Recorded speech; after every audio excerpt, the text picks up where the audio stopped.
But if there's been any drama in President Trump's impeachment trial, and there hasn't been much, it came when Senator Lamar Alexander voted against hearing more witnesses.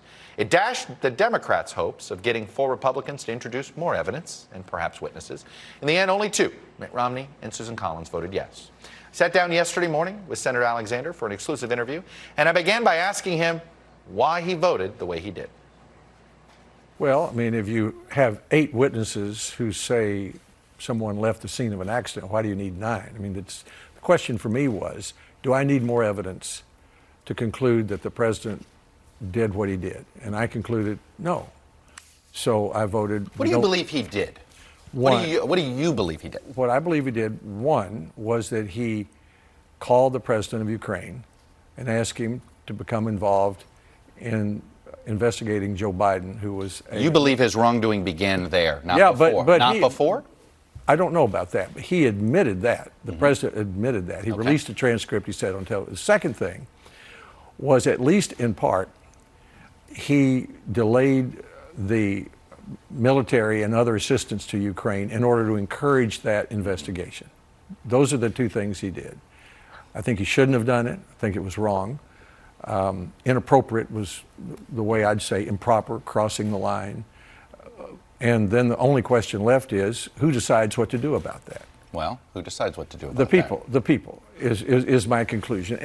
You know, it struck me really for the first time early last week that we're not just being asked to remove the president from office.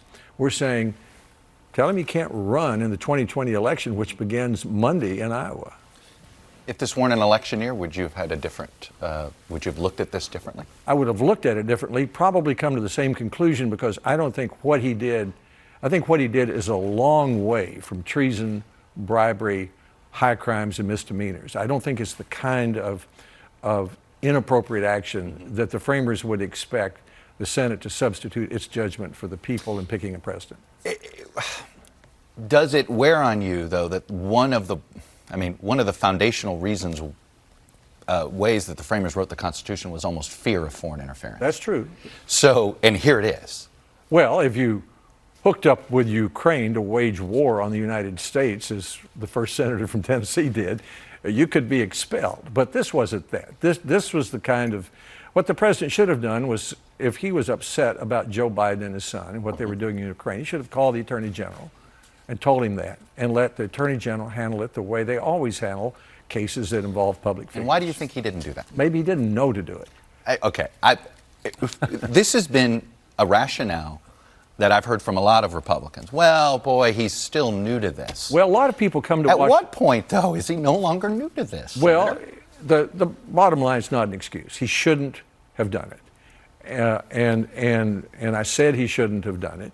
And now I think it's up to the American people to say, okay, good economy, lower taxes, conservative judges, behavior that I might not like, call to Ukraine, weigh that against Elizabeth Warren or Bernie Sanders, and pick a president.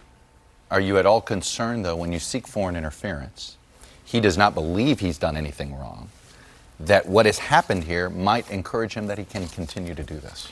I don't think so. I hope not. I mean, enduring an impeachment is something that nobody should like. Even the president said he didn't want that on his resume. I don't blame him. So if a call like that gets you an impeachment, I would think you would think twice before he did it again. What example in the life of Donald Trump has he been chastened? I haven't studied his life that close, but he like most people who survive to make it to the presidency, he's sure of himself. But hopefully he'll look at this and say, okay, that was a mistake. I shouldn't have done that. Shouldn't have done it that way. And he'll focus on the strengths of his administration, which are considerable. One of your other reasonings was the partisan nature of the impeachment vote itself in the House. Except now we are answering a partisan impeachment vote in the House with a partisan, I guess, I don't know what we would call this right now. Well, you call it acquittal. That's what happened. If an acquittal, but essentially also on how the trial was run, a partisan way from the trial. So if we make bipartisanship a standard, if somebody has a stranglehold on a base of a political party, then what you're saying is you can overcome any impeachable offense as long as you have this stranglehold on a group of people. Well, as far as what the Senate did, I thought we gave a good hearing to the case. I mean, I helped make sure that we didn't dismiss it. We heard it. There were some who wanted to dismiss it. Mm-hmm. I helped make sure that we had a right to ask for more evidence if we needed it, which we thought we didn't. Mm-hmm. We saw videotapes of 192 times that witnesses testified. We sat there for 11 and 12-hour days for 9 days. So I think we heard the case pretty well. But the partisan point's the most important point to me. James Madison, others, thought there never, ever should be a wholly partisan impeachment.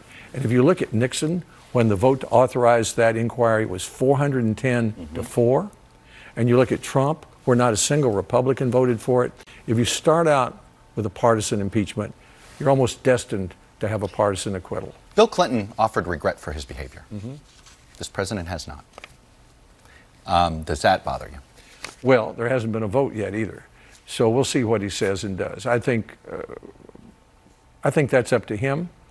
I think you're comfortable acquitting him before he says something of regret. Would that not help make your acquittal vote more comfortable? I wasn't asked to decide to assess his level of regret. I was asked, did he make a phone call, and did he, at least in part, hold up aid in order to influence an investigation of Joe Biden? I concluded yes. So I don't need to assess his level of regret. What I hope he would do is, when he makes his State of the Union address, that he puts this completely behind him, never mentions it, and talks about what he thinks he's done for the country and where we're headed. He's got a pretty good story to tell if he'll focus on it. You know, in that phone call, there's one thing on the phone call that I'm surprised, frankly, hasn't been brought up more by others.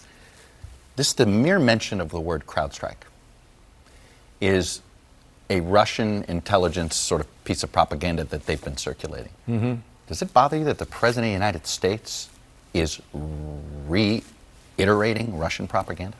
Yes. I think that's a mistake. I mean, if you see what's happening in the Baltic states, where Russians have a big warehouse in St. Petersburg in Russia, where they're devoted to destabilizing Western democracies. I mean, for example, in one of the Baltic states, they accused a NATO officer of raping a local girl. Of course, it didn't happen, but it threw the government into complete disarray for a week. So I think we need to be sensitive to the fact that the Russians are out to do no good to destabilize Western democracies, including us, and be very wary of theories that Russians come up with and peddle. Well, I was just going to say, is it not alarming? The President of the United States, in this phone call, and you clearly are judging him on the phone call. More so than well, the much phone of his call other behavior. And the evidence. There was plenty of evidence. I mean, the House managers came to us and said, we have overwhelming evidence. We have a mountain of evidence. And you agree. And we approve it beyond a shadow of a doubt, which made me think, well, then why do you need more evidence? What do you think it's more helpful for the public to hear from John Bolton? They'll read his book in 2 weeks. And you can see the entire interview with Senator Alexander on our website, meetthepress.com.